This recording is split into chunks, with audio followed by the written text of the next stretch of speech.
What is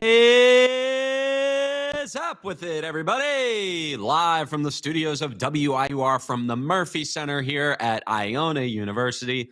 Welcome back to Woolley Mammoth Mondays. I'm your host, Cam Woolley, keeping you company here for about the next hour. Don't know if we have a full hour today, but we've definitely got some good sports talk content for you.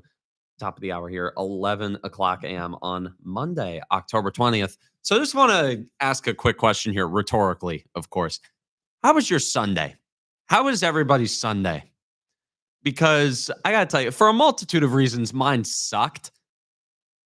And the biggest reason that it sucked was the New York Football Giants. Now, I'm going to segment this. The title of this video is 1602. And today's number of the day, I'm not doing this. This is like an episode of Sesame Street here. The number of the day is 1602.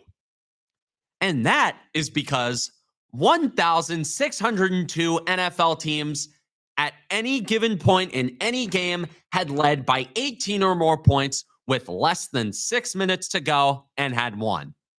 That was before the New York Giants. So just to put it into perspective, none of the other awful teams or miserable franchises who have laid the groundwork, who have been a model for ineptitude in the history of this league, had never pulled that off. But the New York Football Giants, they did. Not the Jets, not the Browns, not the Chargers, not the Cardinals, not the Falcons, not the pre-Dan Campbell Lions, or any of the other poster children for choking and sadness and snatching defeat from the jaws of victory in the history of this league had ever done something on that scale before the New York Giants. This entire coaching staff should have been fired the second that game ended. I don't care how well Dart's doing, and we'll get to him. Oh, God bless him. God help that guy, dude. He had no idea what he was getting into. The entire coaching staff should have been fired the second that game ended. No other awful head coach in NFL history had done that before Brian Daboll. I'm going down the list here. You got to talk about Rich Kotite. You want to go through all the Jet coaches. I mean, you want to go to that's a catalog. No, it's an encyclopedia, a dictionary of guys who were just awful. Not Kotite, not Gase, not who is the I'm blanking on the GM's guy. God, the GM who came from the Seahawks, who drafted the guy after McCagnon, who got hired. Forget it. That this is for some reason I'm blanking on this guy. The guy from like 2014 to 15, whatever his name was. But that guy, his dad didn't do that. And if you go through all the other coaches, none of the guys on the Browns did that. You got to go back. Hugh Jackson, who is widely regarded by some as the worst coach in NFL history. He never did that. Even Brian Callahan, who just got fired by the Titans after that woeful record, he never did anything like that. But you know who did? Brian Daboll. And every time I think this whole era of pain and sadness and frustration is over, just when I think that we're climbing out of it. And I'm not going to lie, I felt that way. We were up 26-8 with 6 minutes left. No, literally nobody else had ever done that. Even there was a little thought in the back of my mind. I'm like, they could do this. But I'm like, no. There's no way they're playing well. This is different. They're not the same Giants anymore, but they are. They are. And every time I think this era of pain is over, it just restarts in more brutal ways than the last. I haven't experienced a loss like this since Deshaun Jackson. Literally, you can't find a game that has gone that badly for the Giants in that way since Deshaun Jackson. Sure, it didn't end on a punt return, and it wasn't a division rival in a game that basically decided the division. And sure, if you scale it to the situation and the team they were playing, yeah, the Deshaun Jackson game is still worse. Of course, it's still worse. That's the bar, and that's set extremely high for worst Giant loss ever. Up there with the first miracle at the Meadowlands, the Herm Edwards, where Joe Pisarcik fumbled the ball. Jeez, I'm bringing up Joe Pisarcik. During that game, I did not think I was going to be bringing up Joe Pisarcik on this program, but they made me do it. And there are so many times where I bring up guys like Joe Pisarcik and Dave Brown and Kent Graham and Danny Cannell, because that's how far back you got to go to catalog how awful it was. You got to go back to like the 70s. And they never did that in the 70s. Dude, the 70s Giants were this might be worse, but the 70s Giants, dear God, were they bad. That was a good 15, 20 years of them just being a doormat. They never did anything like this.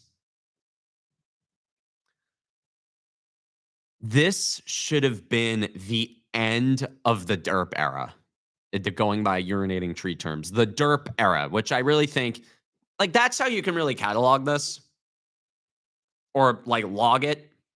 The start of the derp era, you could argue it started after 2015 when Tom Coughlin got fired, but where it really went on full display, where it was nationally acknowledged that the Giants were a joke, was 2017.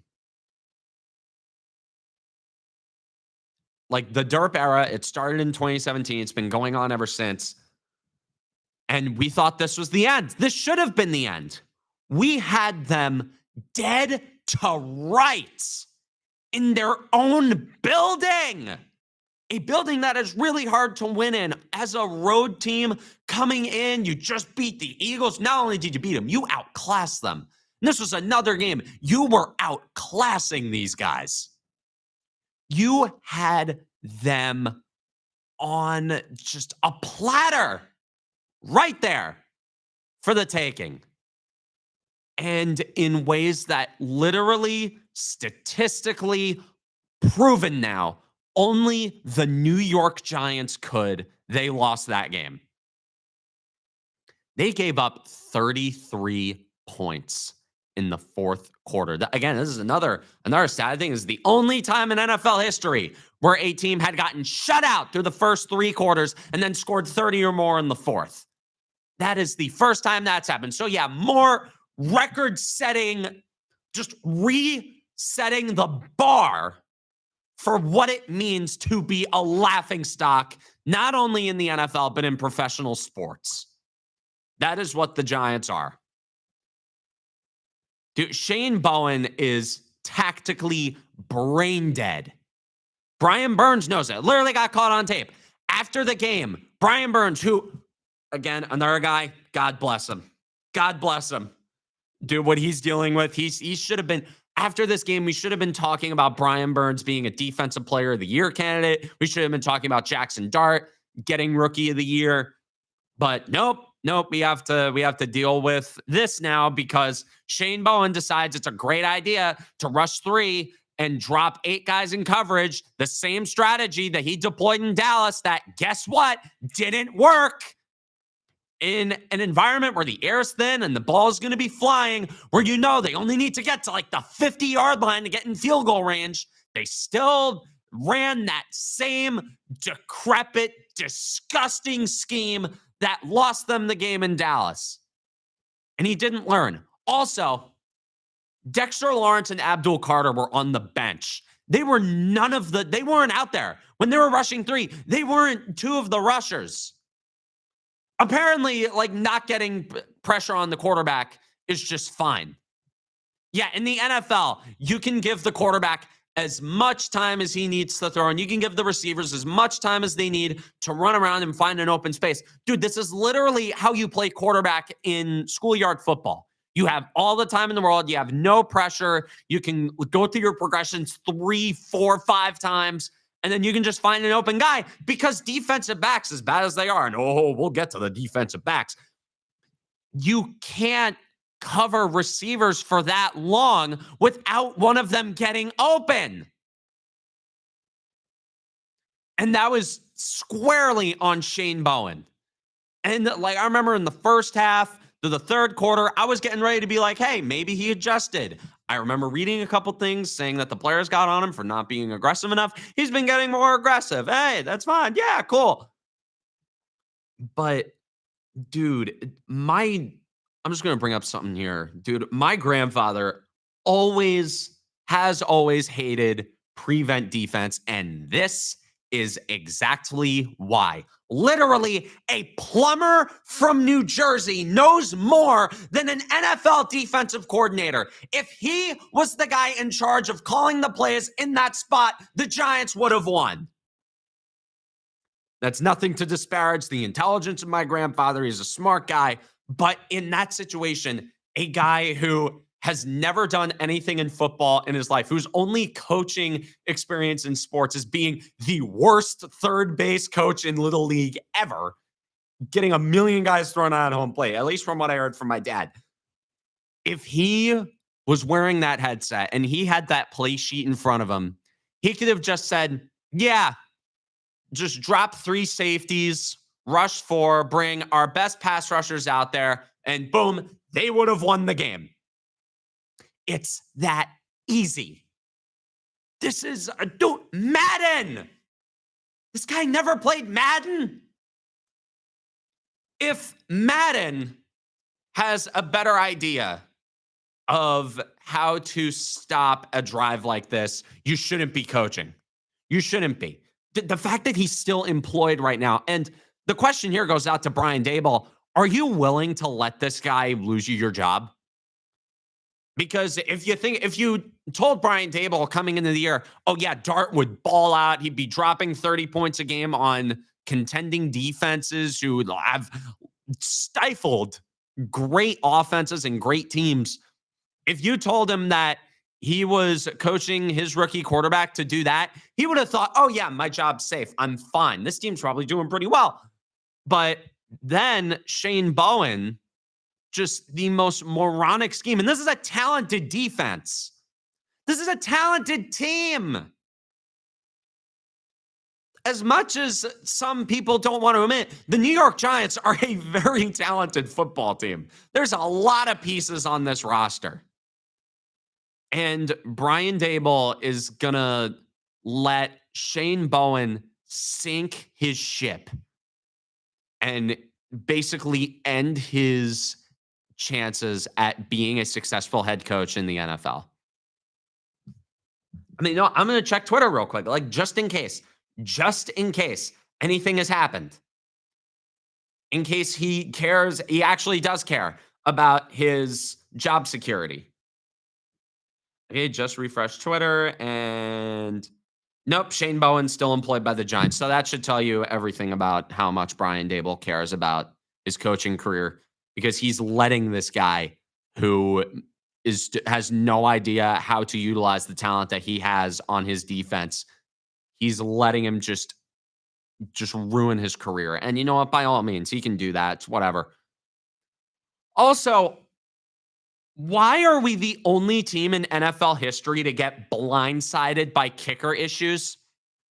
Graham Gano, this is the second year in a row he's been hurt. Anybody with a brain knows. Dude, it's literally football 101. And I've loved what Joe Shane has done the last couple of years. He's done a good job building this roster. There's talent. As I said before, there's a ton of talent. But what, dude, literally the bare minimum for a kicker these days is just be available and be able to kick from 40 or more yards. Jude McAtomey can't even kick an extra point.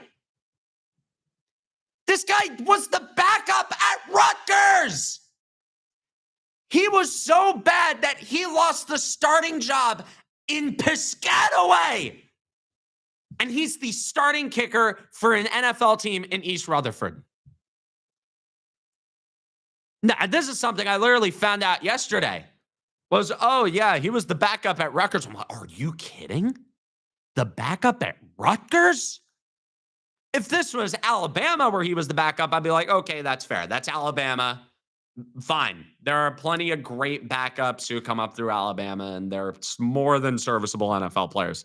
But Rutgers? That's your backup plan? Also, they signed Younghoe Koo's on the practice squad. I don't know if you guys know this. An NFL kicker who has been proven to be able to at least kick field goals. Granted, in not the most efficient way, but he can at least kick them. Jude McAtomey can't even kick an extra point. And I know a lot of people are blaming him. He's not the only one at fault, but the butterfly effect that led to the Giants losing this game was because he couldn't make an extra point, and then they had to go for two. They couldn't make it. Now on the final drive, they kicked the extra point. Also on that final drive, I don't understand why they were in such a big rush to score the touchdown. They had first and goal from the 1. You had 3 more tries to score after that to get 1 yard. And the way this offense was moving, I was confident. It was guaranteed that they were going to score a touchdown. Why were you in such a rush to score and then give them the ball back? You should have run the clock down to like 9 seconds to where they wouldn't even have had a chance to go take a shot downfield and march down for a field goal. They would have had to go for some hook and ladder, just stupid like circus play that probably wouldn't have worked. Although we're talking about Shane Bowen's defense here, I wouldn't put it past him. But I don't understand why they were in such a rush. And McAtomey missed the extra point there too. So there is no way. The fact that I haven't read that he was cut that is very infuriating. It is infuriating. I'm not showing it right now, but it shows a lot. It says a lot when this guy is still on the roster. When the first thing, Brian Daboll should have gone up to the podium. The first thing he should have said was, yeah, this guy's not our kicker anymore. I don't care how you feel about ruffling feathers in the locker room or throwing guys under the bus. This guy sucks. And the other guys on the roster who are contributing are frustrated. Dart is frustrated. Scadaboo is frustrated. Robinson is frustrated. Bellinger, Theo Johnson, they're frustrated. This offensive line that did a very good job yesterday was frustrated. I guarantee they're all frustrated at him. On the defense, Burns, the cat's out of the bag with him. He hates Shane Bowen, and he hates so much of what this team does. He's frustrated. Dexter Lawrence, he's frustrated. All the other guys, they're frustrated. Abdul Carter, Kayvon Thibodeau, they're frustrated because they know they're better than this. This is a 2-5 team that has no right being 2-5.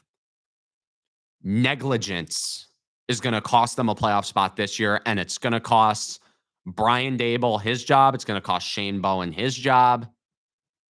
Joe Schoen, I don't know what I want to do with Joe Schoen, but given the way the NFL works, you got to do it. You got to hit the reset button when you have a regime because you need to have a new GM, pick their coach, and blah, blah, blah. Although, I really like what Joe Schoen is doing. I've loved what he's done with this roster. I think, again, this is a 2-5. This is not a team that should be 2-5 right now. This is a team that should, at bare minimum, be 3-4, or maybe even 4-3. You could argue that this team should be 5-2. They shouldn't have lost against Dallas. They shouldn't have lost against New Orleans.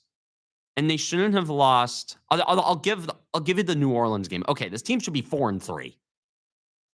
And I know in the beginning of the year, we were all just asking for Dart to look good and to be competitive in these games. And technically, that's what we've gotten. That's what we got yesterday. But it was just the way they lost. I would have preferred one of the blowouts because that could be like, okay, you could just chalk it up to the team not being that good and getting too excited off last week, whatever. But the fact that they had that game, dude, they had it. I've never seen a loss like that. Never.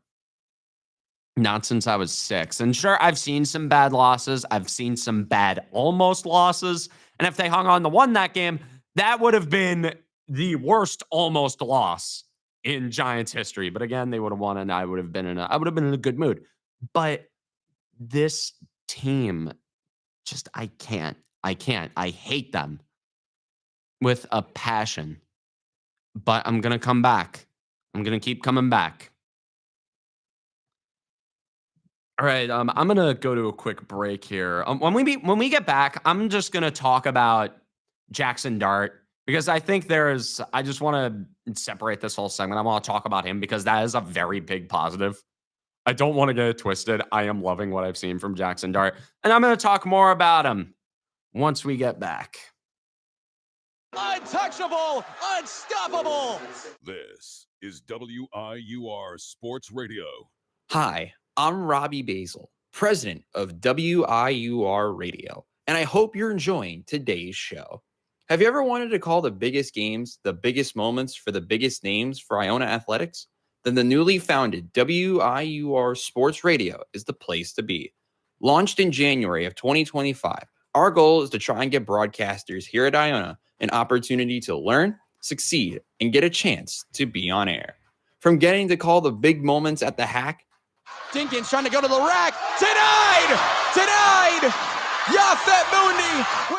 to seeing the crack of the bat at City Park. The line drive in the left field, around third, and it kicks away. The Gales are going to win it in 10. We make those moments happen on our brand new WIUR Sports Radio platform on Mixer. If you're interested, feel free to reach out to me via email or to the rest of my e-board to join the club. We are WIUR Sports Radio, the new home of Iona Athletics. Now, back to the show on WIUR, Iona University Radio.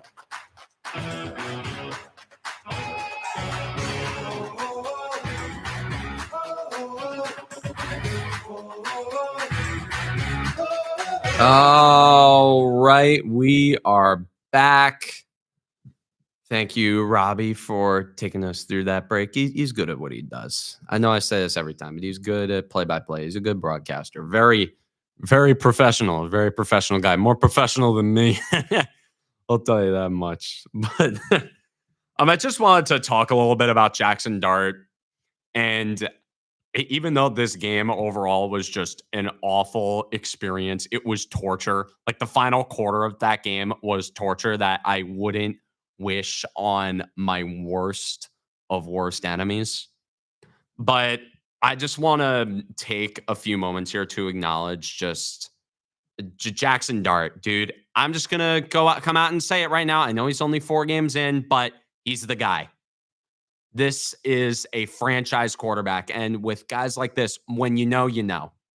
And with Dart, you just know. And all the my one plea for this organization, just please, for the love of God, do not ruin him.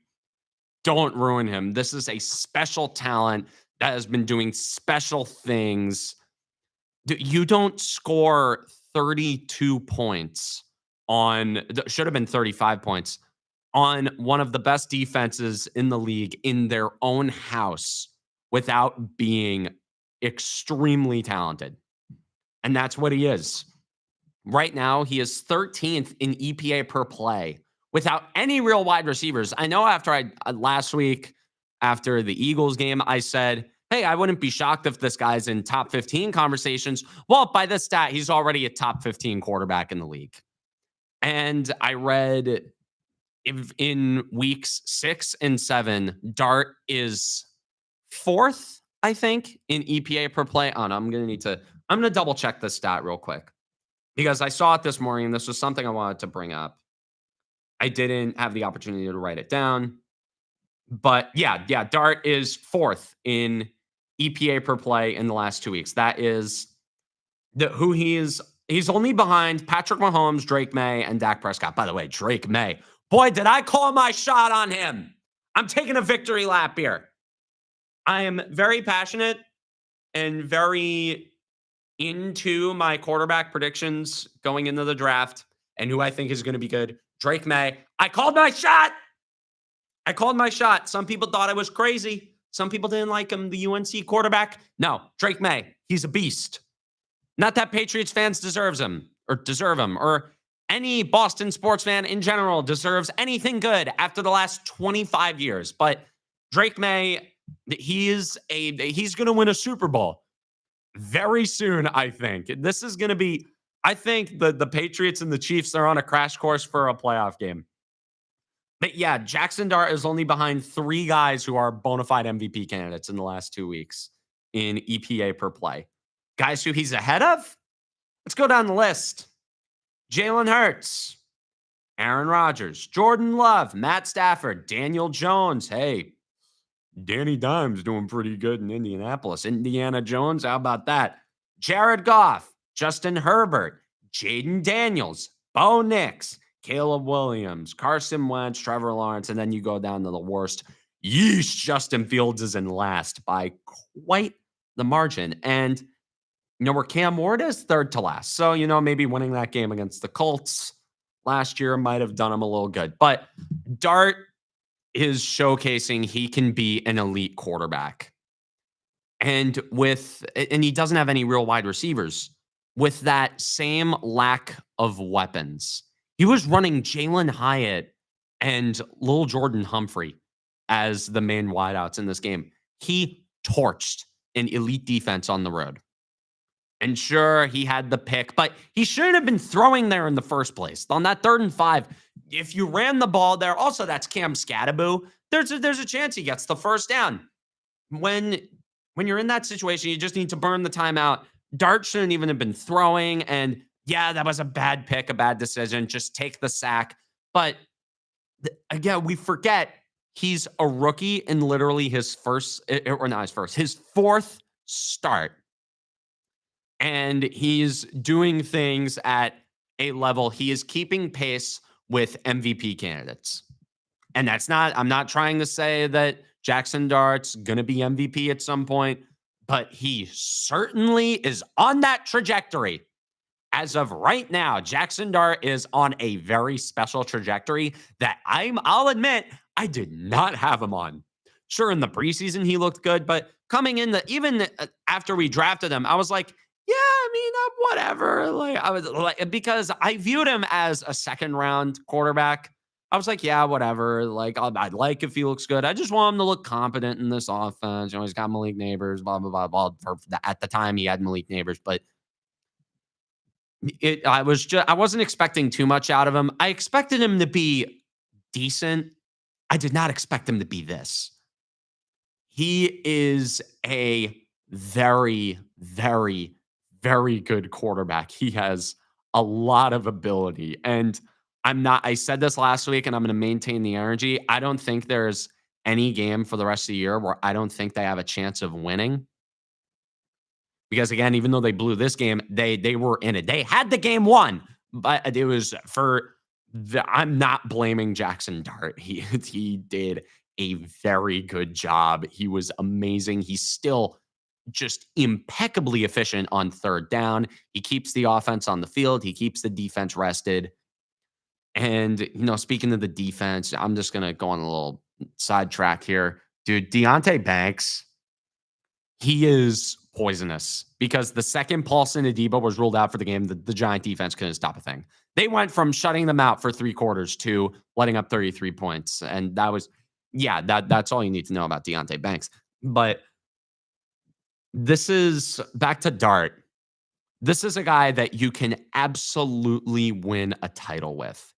He's got that ability. He has it.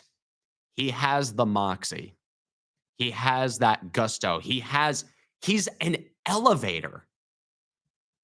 When you see a quarterback come into a game without his top 2 wide receivers, including one who is a borderline top 5 receiver in the league, and I still maintain that opinion, even with the torn ACL, I'm going to die on that hill, that Malik Neighbors is a top 5 receiver with nothing to work with his 2 top pass catchers. His top pass catchers on the day were Wan'Dale Robinson and Theo Johnson.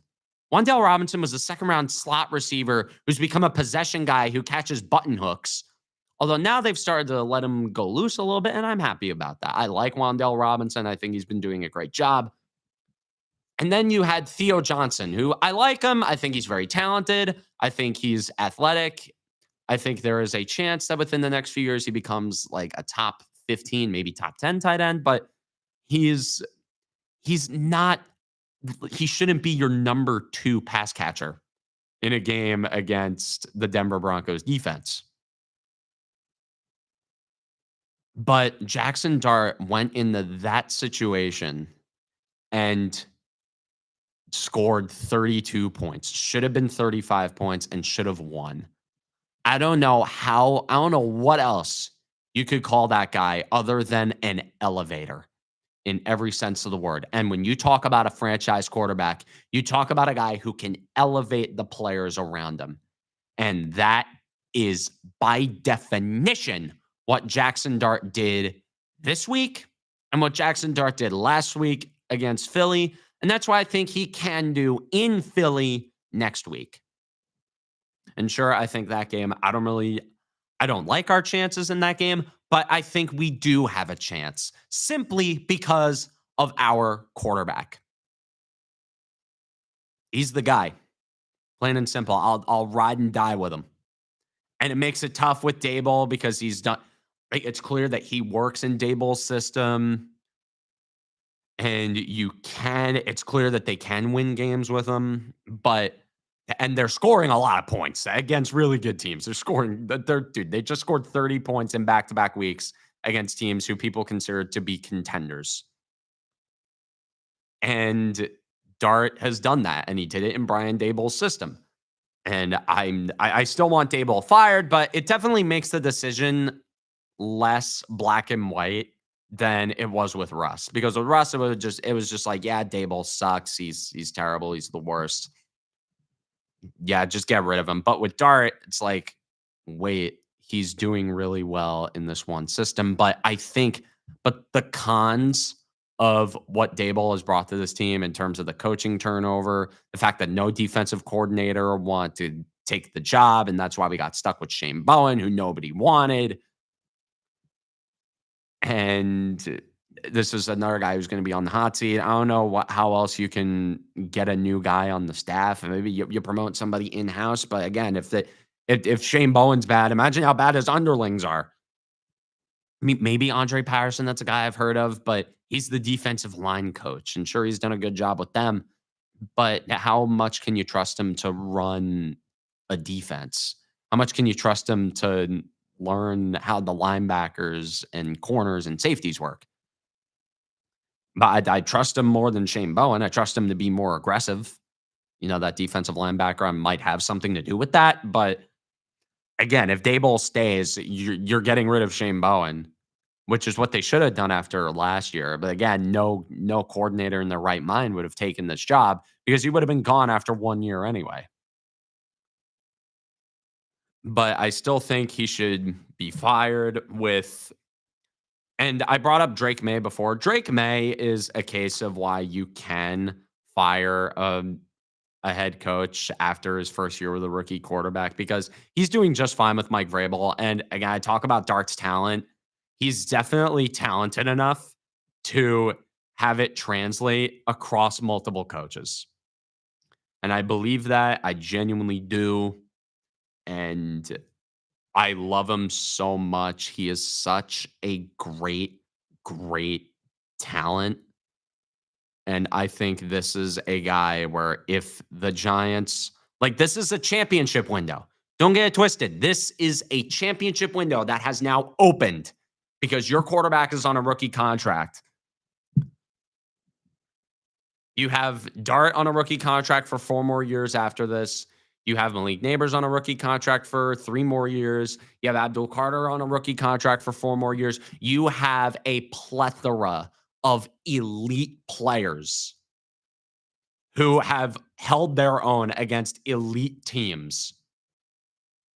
On all of them on rookie contracts for considerable term. This is a championship window. You don't blow this. You can't blow it.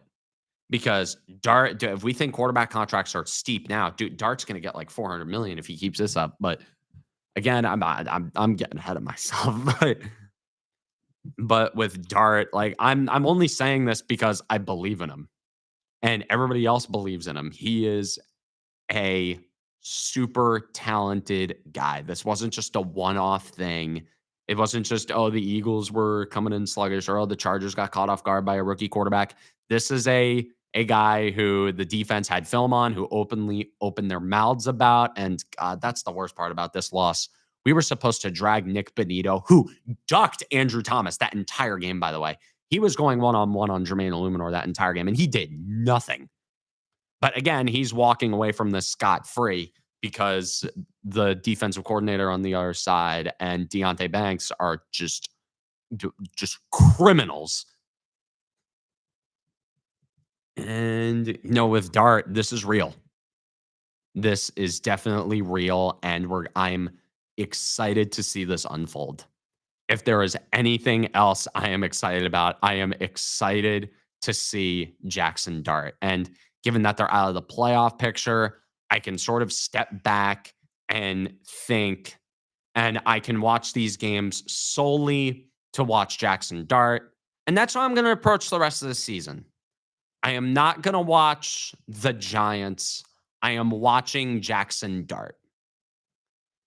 And if he plays well, I'll be in an okay mood, unless they blow a game like this. They blow a 3-possession lead in 5 minutes. Then I'll be mad. But if they play well and they're competitive and they don't blow an indescribable lead, then yeah, I'll be in a decent mood, because all I'll be talking about is Dart and what he did here, what he did there, this, that, the third. And I have faith in him to keep performing not only this year, but next year and the year after that, and so on and so forth. He is definitely that guy. Anyways, we're going to go to another break here. When we get back, we're going to talk a little hockey. Devils and Rangers, they've been playing decently well lately. The Devils, oh boy, they've been off to one so far. But we'll get to all that once we get back. Let's hear from Morgan Basty from the Ionian.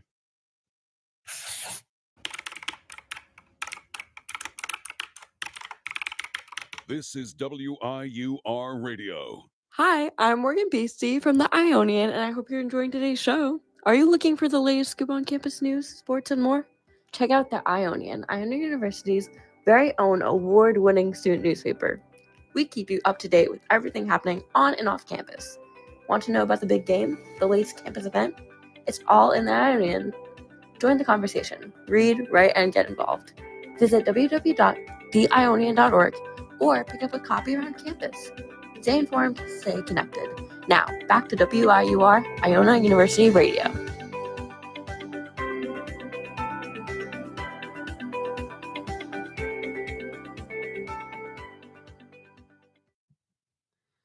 All right, just a little bit of news coming in here, not due to the Giants, but this comes from Sports Grid, the company I've been partnering with. Jaden Daniels has re-injured his hamstring, and I just want to talk about this for a bit. We'll get to hockey, but the Commanders, boy, that's a team that really is taking a step back. And Jaden Daniels, dude, if this becomes a trend, we're going to have to ask some very difficult questions. Very difficult indeed.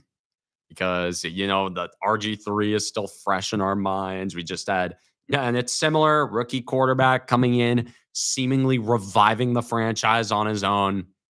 And then him getting hurt the year after because, that just his play style or whatever. But boy, oh boy, this could be difficult. Commanders, I think they're 3-4 now after getting just belt from Dallas. Jeez, dude, this whole division, I'm so confused about this division. It's like, I think the Eagles are going to run away with it, but again, they're not. They played a pretty good game against the Vikings.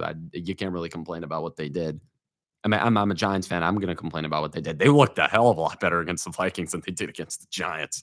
Dear God, did they look better? But again, that was without Quinion Mitchell. Quinion Mitchell came back, and he did pretty well on Justin Jefferson when he was matched up one-on-one with him. But again, back to the Commanders, dude.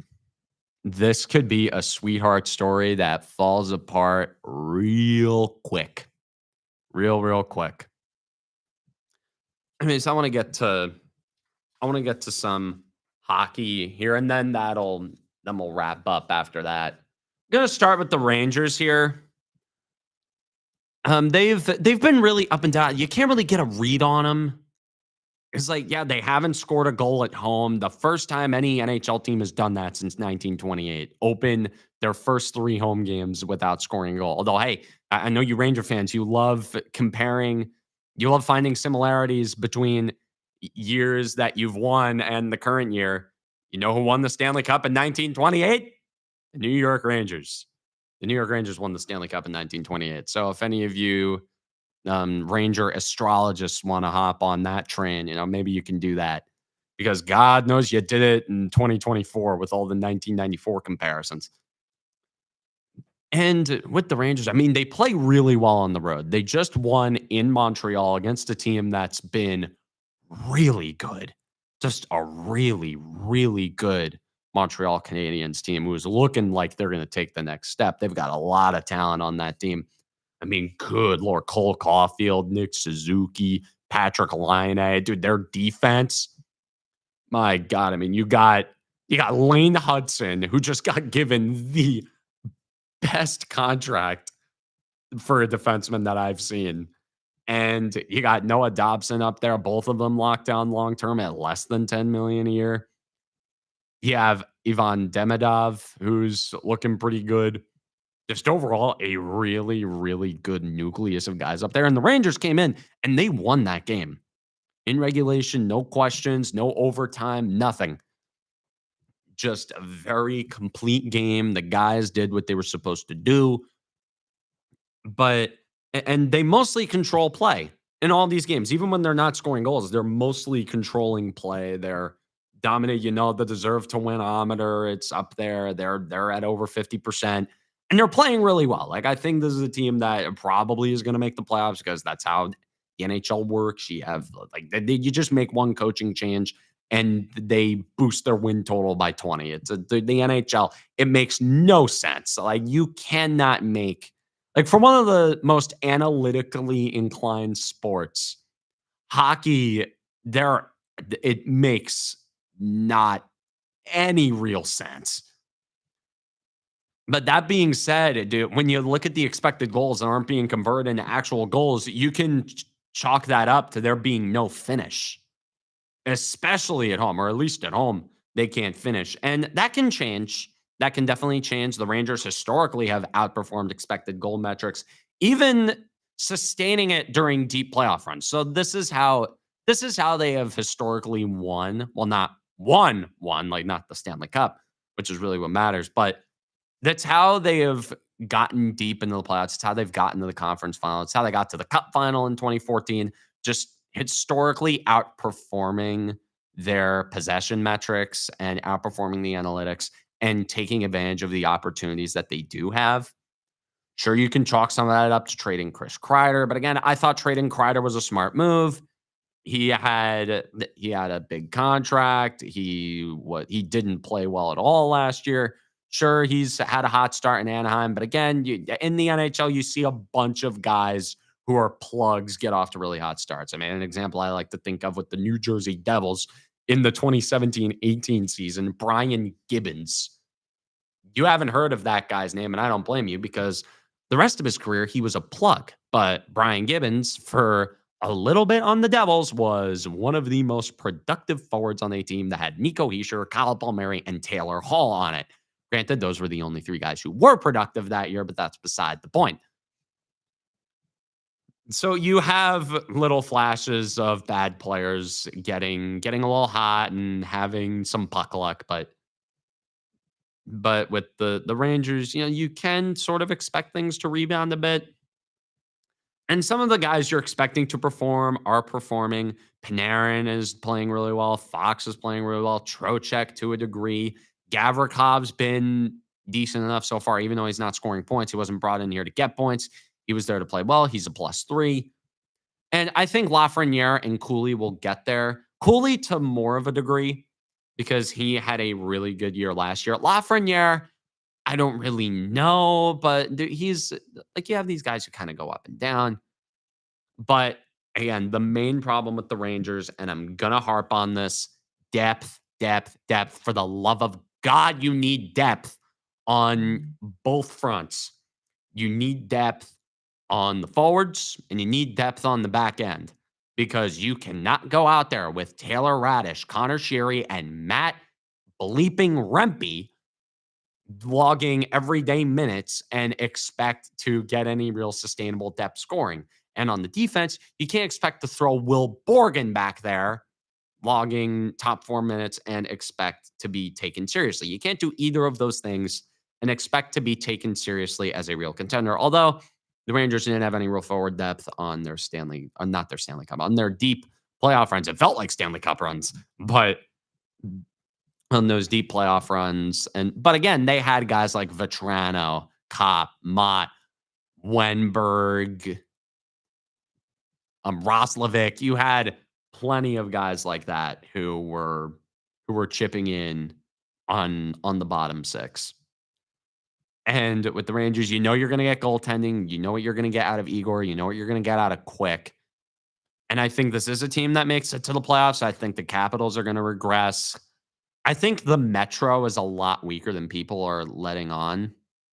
Sure, you have the Blue Jackets. Sure, you have maybe the Flyers. But the Flyers, who the hell am I kidding? Dude, the Flyers, no. But you have the Blue Jackets who are a bit of a threat. But in terms of divisional playoff spots, I don't think there's any other real threat to the Rangers than the Blue Jackets. I think coming into this year, a lot of people are predicting that the Devils and Rangers are going to play each other in the playoffs, and because they're going to be 2 and 3, that honestly might just be the case. But I think this is just going to be a very it's just a fast forward till April case with the Rangers, because I think they're ultimately going to get there. They have Mike Sullivan again, new coaches. For some reason, it just happens that way. But anyways, that enough about them. And let's talk about the Devils here, and then we'll get wrapped up. And with the Devils, I'm significantly more impressed than I was a week ago.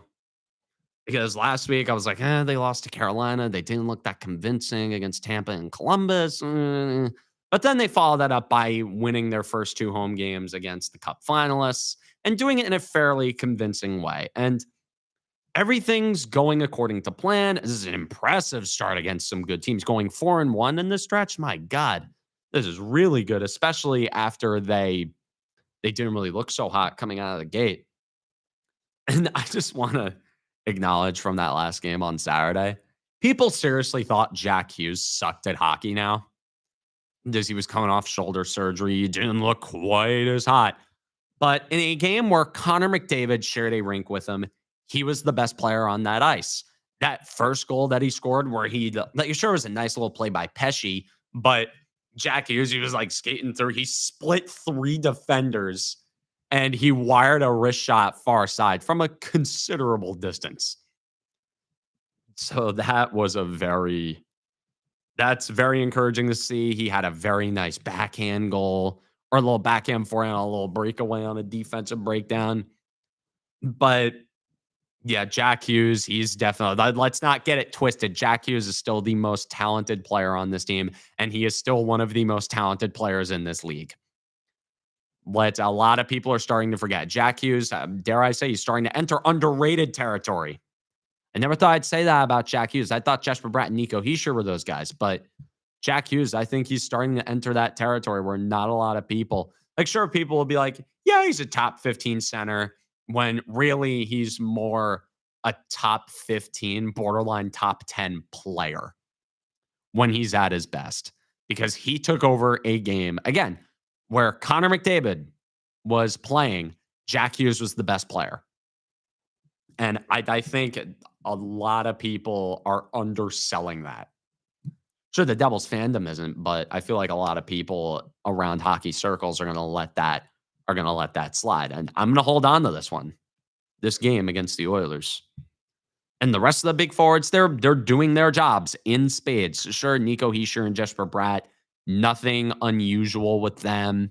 Bratt's at a point a game. Hischier's doing really well. His line is incredible. I'm going to get into his line, but dude, they're good hockey players and they're playing really well. But the guys I really want to harp on here before we get to the last thing before we wrap up.